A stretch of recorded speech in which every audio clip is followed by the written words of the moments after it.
छप्पन छुरी जानकी बाई इलाहाबादी।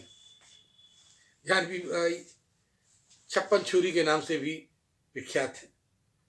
इनका जन्म 1880 में वाराणसी में हुआ और इनकी माँ मनकी और इनके पिता शिव बालक राम, जो कि एक पहलवान थे, उन्होंने बहुत पहले छोड़ दिया।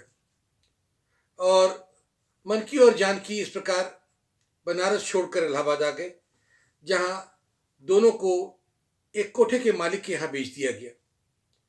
कोठे के मालिक के मरने के बाद मनकी ने उस कोठे पर अपनी जगह बना ली और मनकी ने एक फैसला लिया कि वह अपनी बेटी को, जानकी बाई को, हिंदुस्तानी शास्त्रीय संगीत में प्रशिक्षित करेगी।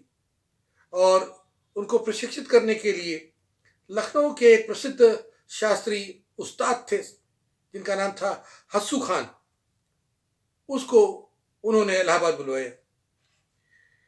जानकी बाई एक लोकप्रिय दरबारी गायिका बन गई और उस समय की मशहूर कलकत्ता की गायिका गौहर जान, उनसे इनकी दोस्ती हो गई, गहरी दोस्ती हुई।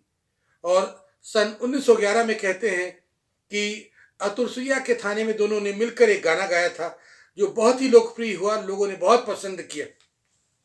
और जब किंग जॉर्ज पंचम ने इलाहाबाद का दौरा किया तो किंग जॉर्ज पंचम इनकी पेशकश से बहुत प्रसन्न हुए, जानकी बाई की और गौहर जान की, और दोनों ने जो गाना प्रस्तुत किया था उनके सम्मुख, उससे प्रसन्न होकर किंग जॉर्ज पंचम ने दोनों को 100 गिन्नी उपहार में दिए थे। जानकी बाई को अपने समय में बहुत लोकप्रियता हासिल हुई।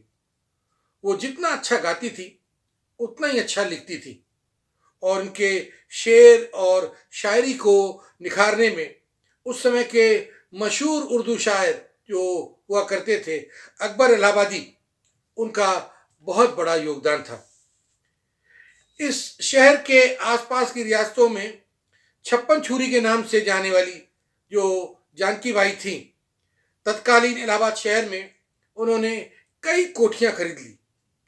उनका असल घर तो चौक में था, पर कहते हैं वो अपने खास चाहने वालों से जॉर्ज टाउन के लिटिल रोड स्थित एक बंगले में मिला करती थी। शहर की कई पुरानी जो कोठियां हैं और बंगले हैं, आज भी उनमें जानकी बाई के किस्से सुनने को मिलते हैं। जानकी बाई को छप्पन छुरी क्यों कहा गया? कहते हैं किसी मनचले आशिक ने उनकी आशिकी पर फिदा होकर, लेकिन चूंकि जानकी बाई ने उसकी आशिकी को स्वीकार नहीं किया था, उसने उनके शरीर पर चक्कुओं से चेहरे पर 56 घाव कर दिए थे।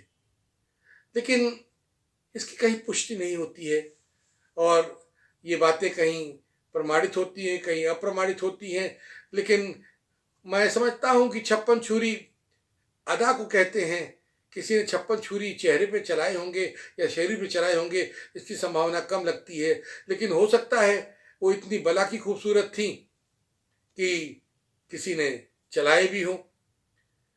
56 छुरी जानकी बाई इलाहाबादी, उन्होंने अपने पूरे करियर में करीब 100 से अधिक शेलक डिस्क रिकॉर्ड किए और कहते हैं कि वो इतनी लोकप्रिय हो गई कि इस दौर में हर रिकॉर्डिंग के, उस जमाने में आप सोचिए 30 के दशक में, वो 5,000 रुपए लेती थी और पूरे विश्व के संगीतकारों को उन्होंने हैरत में डाल रखा था।